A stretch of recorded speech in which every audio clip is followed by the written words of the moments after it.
하나님의 말씀 로마서입니다. 신약성경 로마서 5장 8절 말씀, 한 절 말씀입니다. 우리 함께 한 목소리로 같이 읽겠습니다. 우리가 아직 죄인 되었을 때에 그리스도께서 우리를 위하여 죽으심으로 하나님께서 우리에 대한 자기의 사랑을 확증하셨느니라. 아멘. 여러분들이 많이 기도해 주시고 또 후원해 주셔서 우리 중고등부 수련회 잘 다녀왔습니다. 감사를 드립니다. 오늘 이제 제가 할 설교는요, 중고등부 수련회 때에 했던 첫 번째 설교입니다.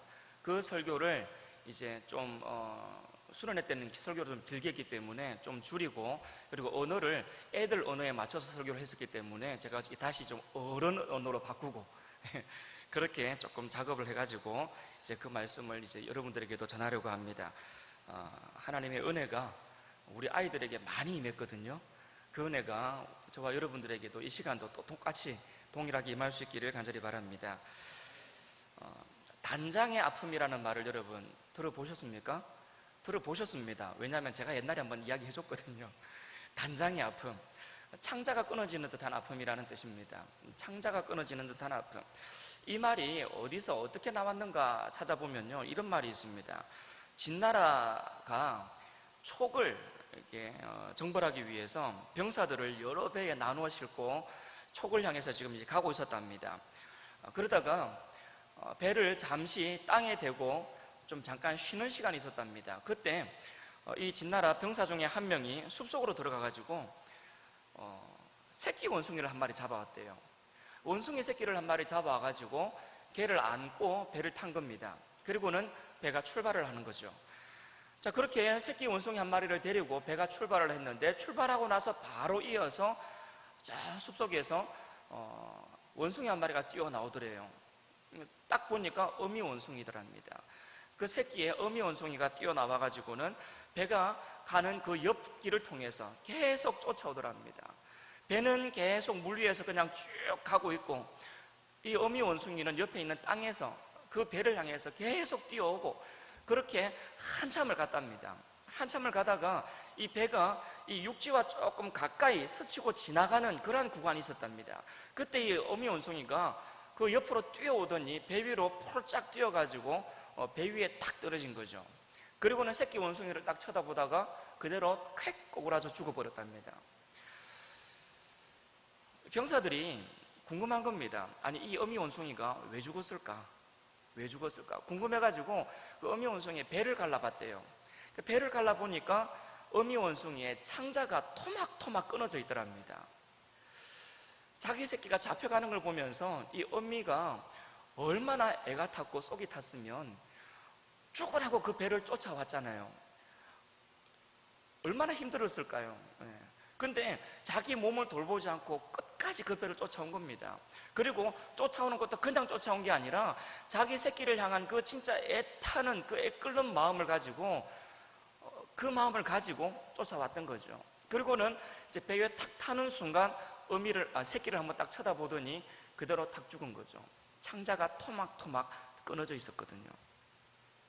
거기에서 이 단장의 아픔이라는 말이 나왔답니다. 창자가 끊어지는 듯한 아픔을 가지고 이 새끼를 사랑하는 그 마음, 자기 창자가 끊어지는 만큼 그 새끼를 향했던 그 마음, 그 사랑의 마음, 그 마음을 표현하는, 그 창자가 끊어지는 듯한 아픔으로 사랑하는 그 마음을 표현한 단어, 그게 바로 이 단장의 아픔이라는 이 단어랍니다.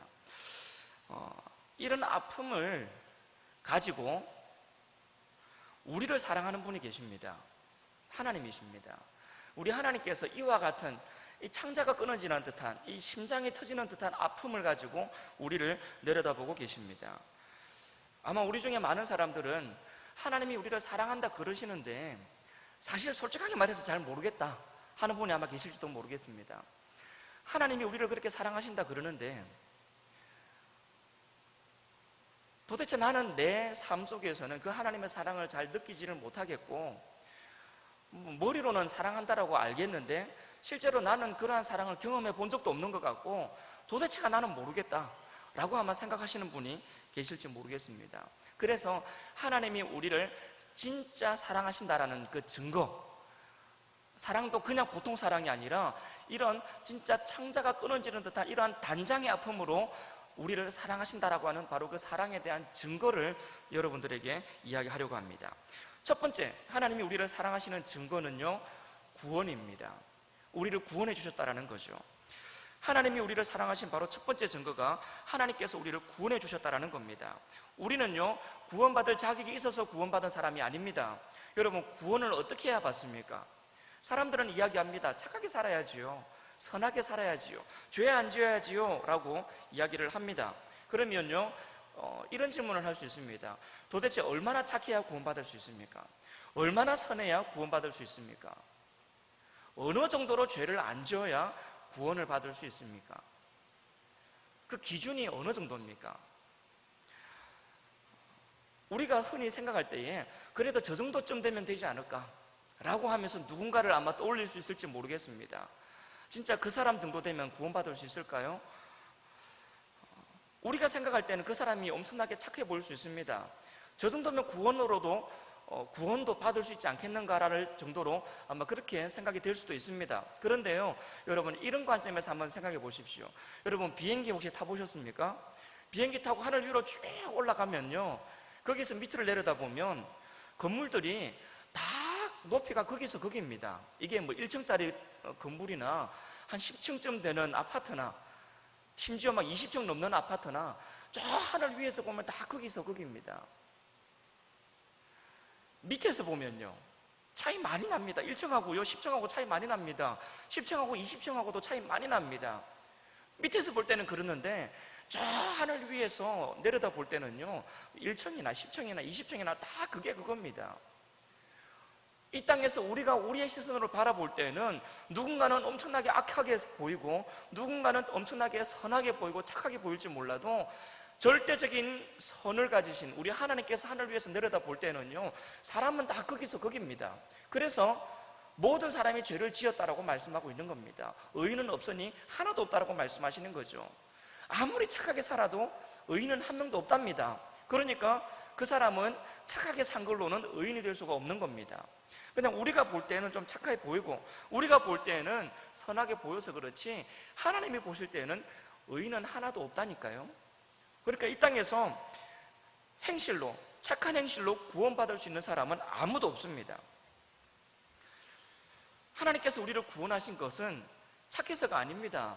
남들보다 선해서 착해서 우리를 구원하신 것이 아니라 하나님께서 우리를 구원하신 구원의 조건은 딱 한 가지였습니다. 예수 그리스도의 십자가, 그 예수님을 믿는가 안 믿는가 그거였습니다. 예수님을 믿는가 안 믿는가 딱 그거 하나 보고 우리를 구원하셨습니다.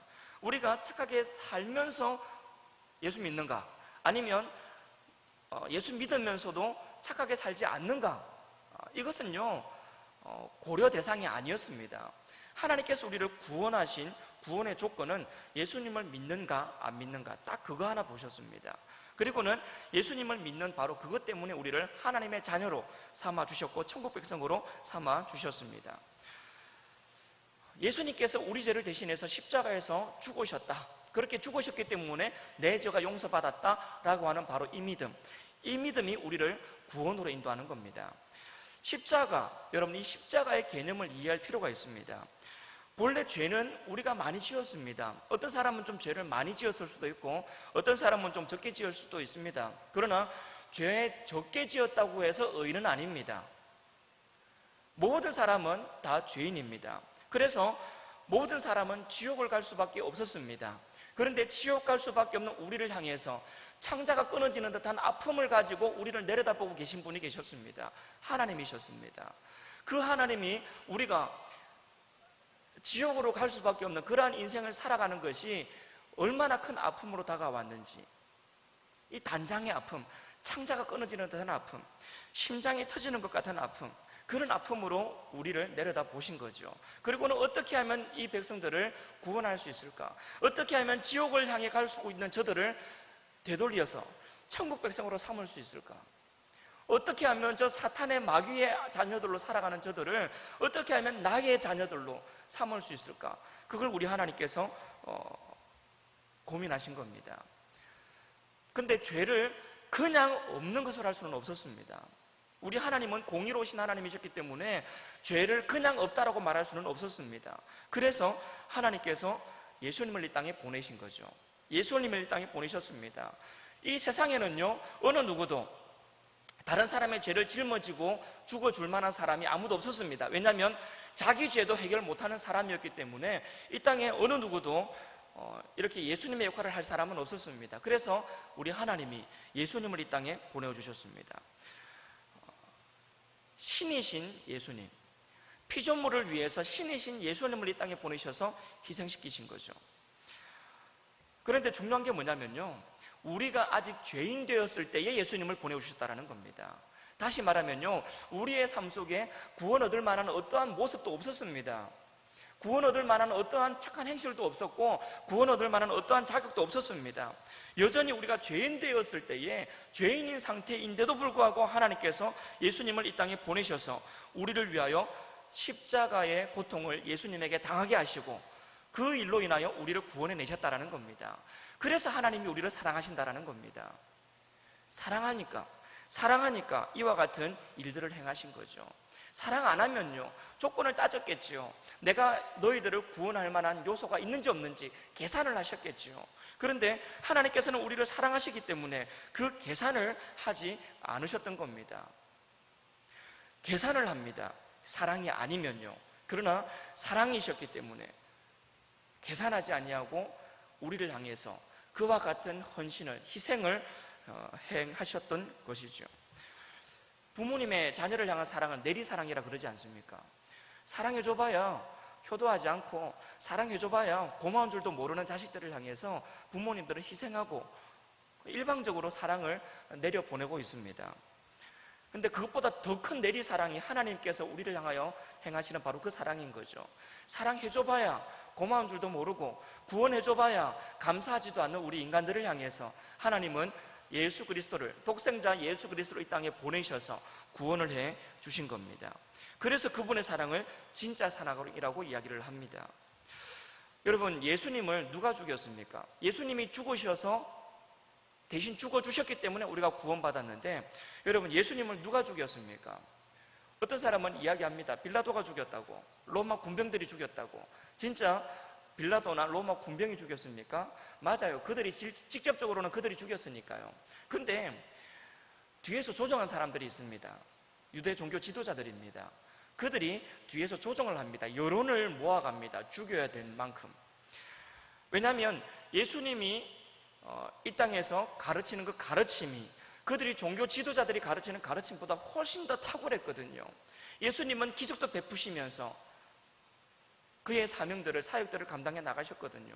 그런 모습을 보면서 유대인 종교 지도자들은 비교를 하게 되는 거죠. 그리고 자신들의 밥그릇을 빼앗긴다라고 하는 그러한 느낌도 가졌을지 모릅니다. 그리고 예수님께서 하나님의 아들 메시아이신 것을, 그 메시아라는 소식들을 들으면서 그들은 참을 수 없는 분노를 느꼈습니다. 그래서 예수님을 죽을 수밖에 없는 분위기로 여론을 만들어 갔습니다. 유대 지도자들이 뒤에서 조정했습니다. 그들의 시기와 그들의 질투 때문에 유대 지도자들이 뒤에서 조정했습니다. 예수님 누가 죽였습니까? 유다 지도자들이, 종교 지도자들이 죽였습니까? 예수님이 이 땅에서 죽으신 이유는 저와 여러분의 죄 때문입니다. 저와 여러분의 죄가 아니었더라면 예수님은 이 땅에 오실 이유도 없었고, 그리고 이 땅에 오셔가지고 대신 죽으실 이유도 없었습니다. 예수님은 저와 여러분의 죄 때문에 죽으신 겁니다. 예수님 누가 죽였습니까? 저와 여러분이 죽였습니까? 아니요. 하나님은요, 우리가 죄 때문에 그렇게 죽어갈 때에 그냥 저 인간들 죄 때문에 그냥 죽으라 그래. 그냥 지은 죄 때문에 지옥 가라 그래. 그냥 그러면 끝나는 거였습니다. 왜냐하면 우리가 지은 죄 때문에 우리가 지옥 가는 거니까 그냥 하나님이 보실 때는, 공의의 하나님이 보실 때는 그냥 저 인간들은 죄가 많으니까 그 죄 때문에 지옥 가라 그래. 그냥 그러면 끝나는 거였습니다. 도대체 예수님은 누가 죽인 겁니까? 하나님이 죽였습니다. 우리를 향한 사랑 때문에요.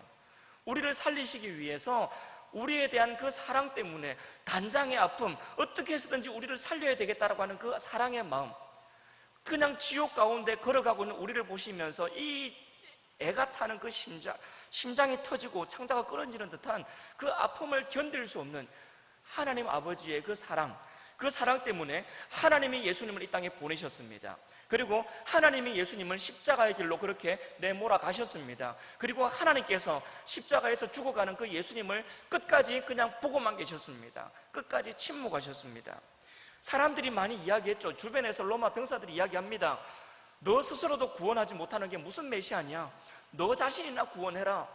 여러분, 그러한 모습들을, 그러한 소리를 들으면서 예수님이 십자가에서 내려오지 못하셨겠습니까? 마음만 먹으셨으면요, 십자가에서 내려올 수 있었습니다.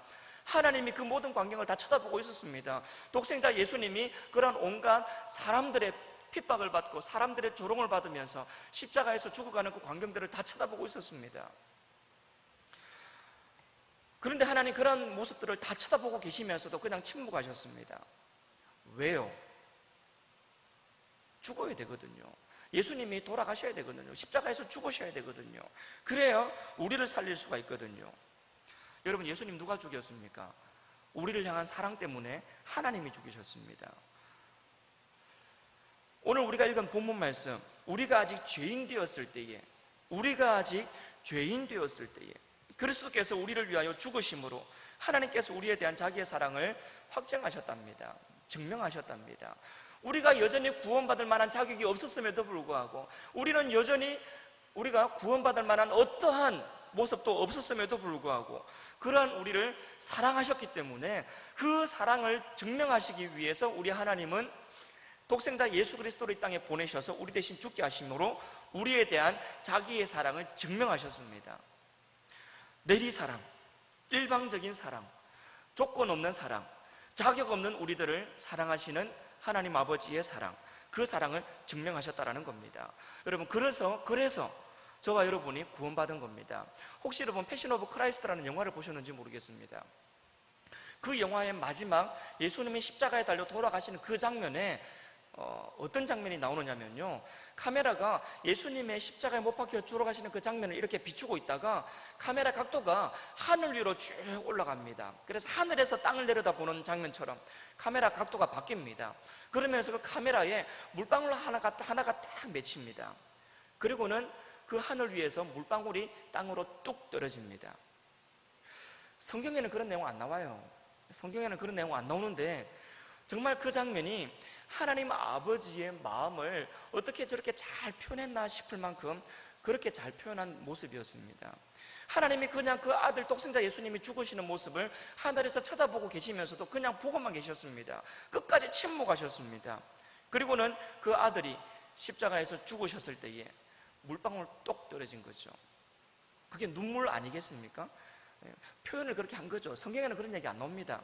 그런데 끝까지 독생자 예수 그리스도의 죽으심을 그냥 쳐다만 보고 있어야 되는 하나님 아버지의 마음, 그 마음이 그런 식으로 표현된 거 아닌가라는 생각을 합니다. 그리고 그렇게 눈물이 딱 땅에 떨어졌을 때에 지진이 일어나고, 그리고 성소의 휘장이 찢어지고 이런 일들이 일어나죠. 그리고 로마 병사들이 이야기합니다. 저 사람은 진짜 하나님의 아들이었구나. 죽어가는 아들을 쳐다만 보고 계셔야 되는 하나님 아버지의 마음, 그 마음은 우리를 향한 사랑으로 가득 차 있는 그러한 마음이었습니다. 하나님께서 우리를 사랑하십니다. 뭘 봤을 때 하나님이 나를 사랑하신단 말이냐? 라고 묻는다면 여러분이 구원받은 하나님의 자녀가 됐다는 것이 바로 하나님이 우리를 사랑하신다는 것에 대한 증거입니다. 여러분, 구원받으셨습니까? 예수 그리스도를 믿는 믿음 때문에 구원받으셨습니까? 만약 여러분들이 구원받았다면 그것은 나의 어떠한 행위로 구원받은 것이 아니라 나를 향하신 하나님의 사랑 때문에 구원받으신 것을 믿으시기를 간절히 바랍니다. 하나님은 나를 그토록 소중하게 생각하시는 분입니다. 나를 그토록 소중하게 여기시며 나를 그토록 사랑하시는 분이신 것을 여러분 믿으시기를 바랍니다. 하나님께서 우리를 사랑하신다라고 하는 증거 두 번째가 있습니다. 두 번째 증거는 우리가 바로 하나님 앞에서 많은 복을 누리고 살아간다는 겁니다. 에이, 내가 무슨 복을 누려? 되는 게 없는데, 내 인생에서 뭐 하나 누리는 게 없는데. 아니요, 여러분, 참 곰곰하게 잘 생각해 보십시오. 하나님이 나에게 주시지 않은 것만 자꾸 묵상하지 마시고 하나님이 이미 나에게 주신 것들을 하나하나 여러분 생각해 보십시오. 그러면요, 하나님이 나에게 주신 것이 참 많습니다. 그리고 또 하나님 앞에 나와서 우리가 복 달라고 기도할 때에 하나님께서 우리의 기도를 들으시고 복을 주시는 경우들이 참 많습니다. 근데 여러분, 이것이 어떤 상황인지를 여러분 아셔야 돼요. 여러분, 이런 것을 설명할 때에 에서와 야곱의 이야기들을 좀 우리가 묵상해 볼 필요가 있습니다. 에서하고 야곱은 쌍둥이 형제입니다.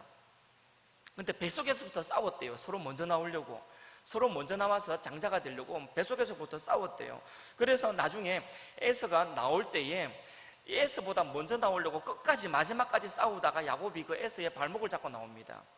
그래가지고 이제 에서가 나오면서 야곱이 그 발목을 잡고 이렇게 동시에 나오죠. 어쨌든 조금이라도 먼저 나왔기 때문에 에서가 형이 되었고 야곱이 동생이 되었습니다. 근데 그 당시에 장자는 누리는 혜택이 굉장히 많았습니다. 뭐 재산으로 보나 아니면 이 집안의 기업으로 보나 아니면 나중에 아버지의 축복을 받는 그 축복을 보나 뭐 어떤 모로 보더라도 어느 쪽으로 보더라도 장자가 누리는 혜택은 굉장했습니다. 그래서 이 야곱은 어떻게 해서든지 그 장자의 명분을 뺏기 위해서 계속해서 호시탐탐 때를 노립니다. 그런데 희한하게 사실 태어날 때부터 장자가 그러한 큰 축복을 누림에도 불구하고 이 가정에는 하나님께서 그들에게 하나님이 말씀하셨죠. 태어날 때에 이미 그들을 향해서 하나님이 말씀하셨습니다. 큰 자가 작은 자를 섬기게 될 것이다 라고 그렇게 이야기를 했습니다. 시대적인 상황하고는 어울리지 않는 내용이었습니다. 모든 가정들은 작은 자가 큰 자를 섬기게 되어 있었습니다. 동생들이 형을 섬기게 되어 있었습니다. 그런데 하나님께서 말씀하신 거죠. 큰 자가 작은 자를 섬기게 될 것이다. 자, 그러한 말씀이 있었음에도 불구하고 사실 이 아버지였던 이삭은 에서를 굉장히 많이 아꼈습니다. 그리고 에서를 많이 사랑했습니다. 시간이 지나고 이 두 아이가 자랄 때에 어떻게 해서든지 동생이었던 야곱은 형의 그 장자권을 뺏어오고 싶은 마음이 많았죠. 그러다가 어느 날 기회를 잡았습니다. 형 에서가 바깥에서 사냥하다가 굉장히 굶주린 상태에서 집으로 돌아오게 됩니다. 그때다 싶어가지고 야곱이 흥정을 합니다. 내가 지금 이 팥죽을 당신한테 한 그릇 줄 테니까 당신은 이건 먹고 장자의 명분을 나한테 팔아라 라고 이야기를 합니다. 그때의 에서가 내가 지금 배고파서 죽게 생겼는데 장자의 명분이 내게 무슨 소용이란 말이냐, 장자의 명분 너 가져라, 그리고 나는 그거 먹어야 되겠다. 그렇게 해서 장자의 명분을 팝니다. 물론 그렇게 판다고 해가지고 그게 뭐 넘어가는 그런 건 아닙니다. 그런데 어쨌든 그렇게 팔았고 그렇게 샀습니다. 시간이 지납니다. 나중에 이 아버지 이삭이 자기의 때가 그렇게 얼마 남지 않았다라고 이야기를 하면서 생각하면서 그 아들들에게 축복을 하려고 합니다. 그러면서 장자였던 에서를 부르죠. 그러면서 그 장자의 축복을 에서에게 지금 주기 위해서 이야기를 합니다. 나가서 짐승을 잡아서 별미를 만들어 와라. 그러면 내가 그것을 맛있게 먹고 너에게 축복해 주겠다라고 이야기를 하죠. 그리고는 에서가 짐승을 잡기 위해서 바깥으로 나갑니다. 그런데 그 소리를 이 어머니였던 리브가가 들어요. 그리고는 리브가가 이 동생이었던 야곱을 찾아가서 야곱에게 이야기를 합니다. 지금 네 아버지가 형 에서에게 장자의 축복을 주려고 한다. 그러니 빨리 형보다 네가 먼저 들어가서 그 축복을 받아내라고 이야기를 하죠. 결국은 이 둘이서 이렇게 사기를 치려고 하는 거죠. 아버지를 속이려고 하는 겁니다. 야곱이 이야기합니다. 형하고 나하고는 너무 다르다. 그냥 목소리만 들어도 다르고 만져봐도 다르다. 형 에서는 털이 많은 사람인데 나는 매끈한 사람 아니냐. 어떻게 보더라도 다른데 어떻게 아버지를 속일 수 있단 말이냐. 근데 둘이서 치밀하게 작전을 세웁니다. 막 팔에다가 짐승의 털을 막 갖다 붙입니다. 형처럼 보이게 하려고. 그리고는 잽싸게 염소 새끼를 한 마리 잡아가지고 이렇게 별미를 만듭니다. 그리고는 아버지 앞에 들어가죠. 그리고 아버지 앞에 아마 자기 나름대로 목소리를 형 목소리로 많이 바꾸어서 이야기했을 겁니다. 아버지 잡아왔습니다. 아버지가 목소리를 들어보니까 이상하거든요. 잠시 내 앞에 와봐라. 내가 너를 좀 만져봐야 되겠다. 만져보니까 털이 있거든요. 야곱은 털이 없는데 털이 있거든요. 그러니까 이야기를 하죠. 목소리를 들어보니까 야곱 같은데 만져보니까 에서가 맞구나 이야기를 하죠. 그러면서 어떻게 이렇게 빨리 잡았느냐, 내가 너를 보낸 지 얼마 지나지도 않았는데 어떻게 이렇게 빨리 왔느냐. 하나님께서 나에게 선한 길로 인도하셔서 속히 잡아왔습니다. 그래가지고 결국은 축복을 받아냅니다. 장자의 축복을 동생 야곱이 다 받았습니다. 그리고는 물러나죠. 조금 있다가 형 에서가 잡아서 이제 들어옵니다. 그러니까 너는 누구냐 이렇게 된 거죠. 조금 전에 네가 와가지고 에서가 와가지고 이미 나에게 장자의 축복을 다 받아갔는데 너는 누구냐라고 된 거죠. 그러니까 에서가 난리가 난 겁니다. 동생 야곱이 또 사기쳤다고. 저번에도 그런 식으로 해가지고 나한테 장자의 명분을 뺏어갔는데 이번에도 또 이렇게 해가지고 장자의 축복을 다 뺏어갔다고 거기서 그런 이야기를 합니다. 자, 그런데 과연 진짜 아버지 이삭이 동생 야곱이 들어와 있는 것을 모르고 장자의 축복을 빌어줬을까? 이렇게 질문을 한번 던져볼 수 있습니다. 이 부분에 대해서 굉장히 좀 특이하게 해석한 분이 있습니다. 여러분, 장경돈 목사님 아십니까? 누굽니까? 누구예요? 우리 목사님은요? 우리 목사님은 장영돈 목사님입니다. 우리 목사님은 장영돈 목사님이고, 장경돈 목사님이라는 분이 계십니다. 충청도 사투리를 쓰면서 이게 TV에 자주 나와서 이게 말씀을 전하시는 분이신데요. 그분이 이렇게 이 부분을 풀어내더라고요. 어떻게 그분이 이야기를 하느냐면, 아버지 이삭은 이게 동생 야곱인 걸 알았대요. 애쓰인 척하고 와 있는데 그냥 이 야곱인 걸 알았대요. 근데 알면서도 그냥 그 야곱에게 형 에서에게 주려고 했던 그 축복을 빌어줬답니다.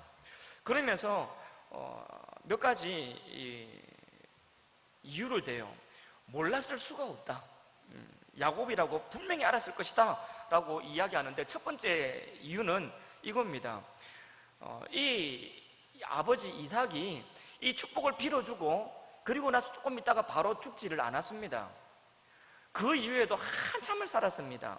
이 지금 축복을 빌어주는 이때 이제 야곱이 이렇게 자기가 애서인 척 와가지고 형의 축복을 대신 받아가는 이 사건이 창세기 27장에 기록되어 있습니다. 그리고 그 27장에서의 이삭의 나이를 대략 성경학자들은 135살 정도 됐을 거라고 추정을 합니다. 135살. 그리고 그 이후에 어떤 사건이 있냐면, 이제 이 야곱이 자기 외삼촌 집으로 도망을 가죠. 그리고는 거기서 이제 자기 아내를 얻기 위해서 거기서 막 이렇게 그 종살이를 비슷하게 합니다. 그래서 거기서 레아를 아내로 얻고 나중에 라헬을 아내로 얻고 막 이렇게 또 이렇게 하죠. 그리고는 나중에 또 돌아와가지고 형이랑 또 이렇게 뭐 화해하고 또 나중에 또 살아가는 장면들이 그 위에 쭉 나옵니다. 그리고 언제 이 아버지 이삭이 죽냐면요, 35장에 와서야 죽습니다. 근데 35장에서 이삭이 죽을 때의 나이가 몇 살이었냐면 180살이었답니다. 그러니까 135살에 이 축복을 가로채는 이 사건이 있었고요. 그로부터 45년이 지나고 나서 이 아버지가 돌아가서 죽었다는 겁니다. 그러니까 죽기 직전에 진짜 막 정신도 없고 아무것도 없는 그 상태에서, 혼미한 상태에서 복을 빌어준 게 아니고 그 이후에도 45년이나 살았다는 거죠. 그게 첫 번째 이유랍니다. 그리고 두 번째 이유, 이삭에게 아들이 막 엄청나게 많았으면 누가 누군지 좀 헷갈릴 수 있었대요. 그런데 이삭에게 아들이 몇 명 있었습니까? 딱 2명 있었습니다. 에서, 야곱. 근데 그 두 사람의 성향이 또 너무 달랐습니다. 한 사람은 굉장히 거칠고 이렇게 완전히 그냥 사냥하는 그런 산 사람이었고, 한 사람은 매끈하고 조용히 집안에 있는 그런 사람이었습니다. 두 사람의 성향이 완전 달랐다는 거죠.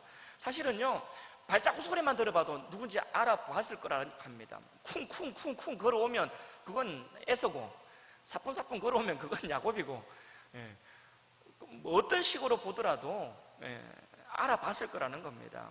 그런데 그 두 사람을 몰라봤다라고 성경에서 기록하고 있으니 이거는 사실 몰라본 것이 아니라 모르는 척한 것이다라고 해석을 하더라고요. 사실 이거를요, 어떻게 받아들여야 될지 사실은 모르겠습니다. 이 장경돈 목사님이 그렇게 해석하는 부분을 어디까지 우리가 받을 수 있을지 인정해야 될지는 잘 모르겠어요. 그런데 한 가지는 분명합니다. 그 모습을 가지고 하나님의 속성을 이야기하는데, 그 속성이 어떤 하나님의 속성이냐면 바로 알면서도 쏘아주시는 하나님이라는 겁니다. 알면서도 쏘아주신대요. 우리 하나님이 다 알면서도 쏘아주신답니다.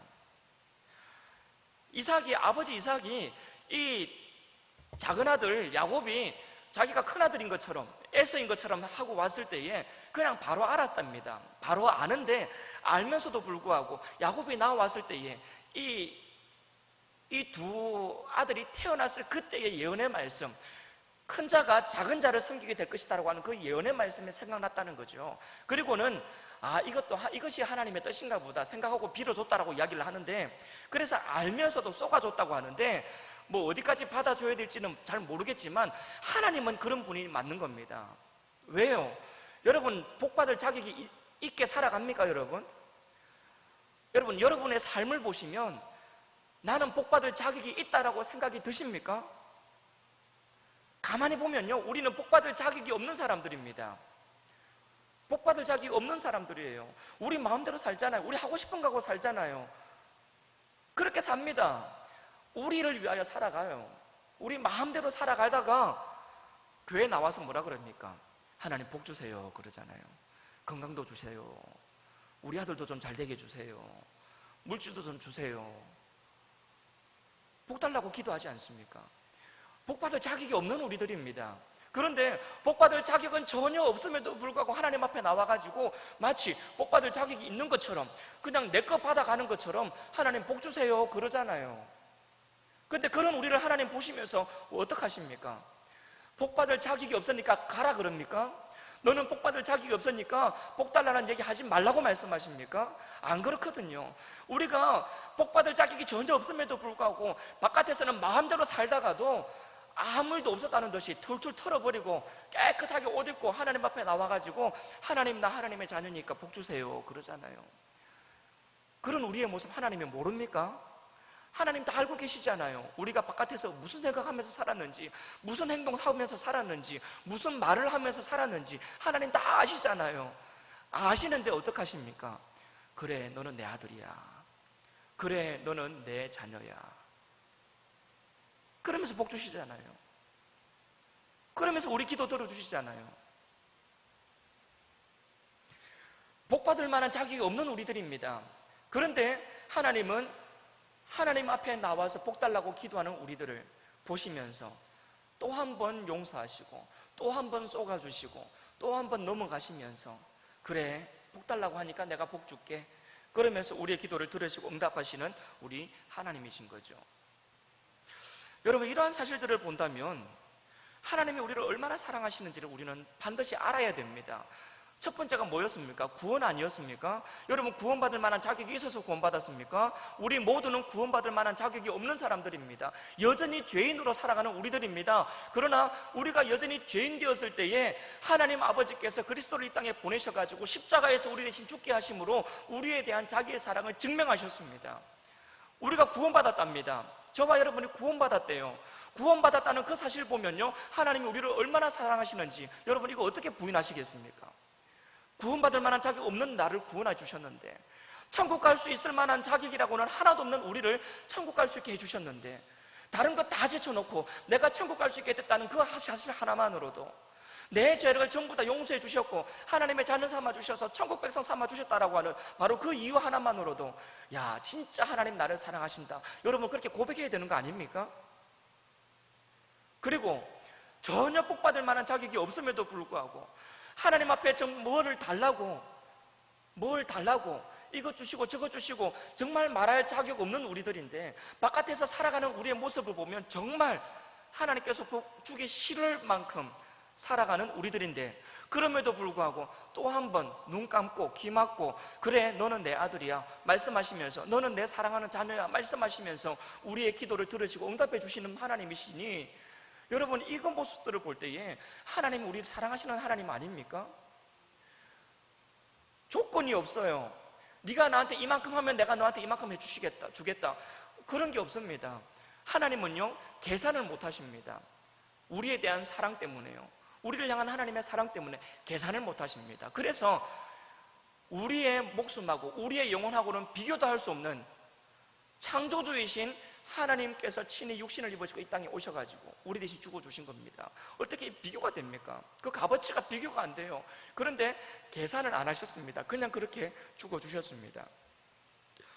우리가 구원받았다는 사실, 그리고 오늘도 우리가 하나님 앞에 나와서 예배드리면서 기도할 때에 하나님이 우리 예배 받으시고 우리의 기도 들으시고 우리의 기도에 응답해 주신다는 사실, 시마다 때마다 우리를 하나님의 자녀로 인정하시면서 우리를 항상 선하고 좋은 길로 인도하신다라고 하는 바로 그 사실, 여러분, 그 사실을 보면서 우리는 하나님이 나를 진짜 사랑하시는구나 라고 고백해야 되는 줄로 믿습니다. 여러분, 하나님이 여러분을 사랑하십니다. 하나님이 여러분을 사랑하십니다. 여러분, 이 사실을 기억할 수 있는 여러분 되시기를 바랍니다.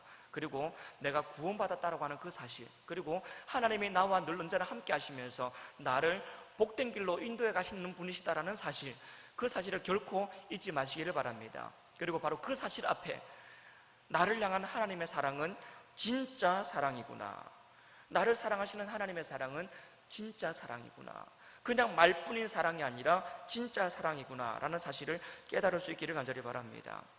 여러분, 하나님이 그렇게 우리를 사랑하십니다. 사랑받을 자격이 없는 우리들이지만 지금 이 순간도 우리는 그 사랑 받고 살아가고 있습니다. 그 사랑을 느낄 수 있고 체험할 수 있는, 그래서 감사할 수 있는 저와 여러분의 삶이 될 수 있기를 주님의 이름으로 축복합니다. 기도하겠습니다. 하나님, 감사합니다. 하나님이 우리를 얼마나 사랑하시는지, 어떻게 사랑하시는지, 하나님, 그 하나님의 사랑을 우리가 들었습니다. 구원받을 만한 자격 없는 우리들인데도 불구하고 우리를 사랑하시는 그 사랑 때문에 여전히 우리가 죄인 되었을 때에 그 사랑을 증명해 주신, 예수 그리스도의 십자가 사건으로 그 사랑 증명해 주신 하나님의 그 사랑 감사합니다. 그리고 정말 복받을 자격 없는 우리들인데 그럼에도 불구하고 마치 아무 일도 없었다는 듯이 주님 앞에 나와서 복 달라고 기도하는 우리들에게 또 한 번 속아주시고 또 한 번 넘어가 주시면서 우리를 향한 그 사랑 때문에 우리에게 복 주시고 복된 길로 늘 언제나 우리를 인도하시는 하나님 아버지의 그 사랑을 기억하며 감사할 수 있는 우리의 삶이 될 수 있기를 간절히 원합니다. 그 사랑 놓치지 말게 하시고 그 사랑 기억하지 못한 채 하나님을 향해서 불평하고 원망하는 일이 없도록 하나님 도와주시옵소서. 하나님 아버지의 그 크신 사랑이 지금도 우리의 삶 속에 여전히 이어져 가고 있음을, 하나님 앞에 서는 그 순간까지 이 사랑이 우리와 늘 언제나 함께하고 있음을 기억하게 하시고 감사 찬송할 수 있는 우리가 되게 하여 주옵소서. 감사드리며 살아계신 예수님의 이름으로 기도합니다. 아멘.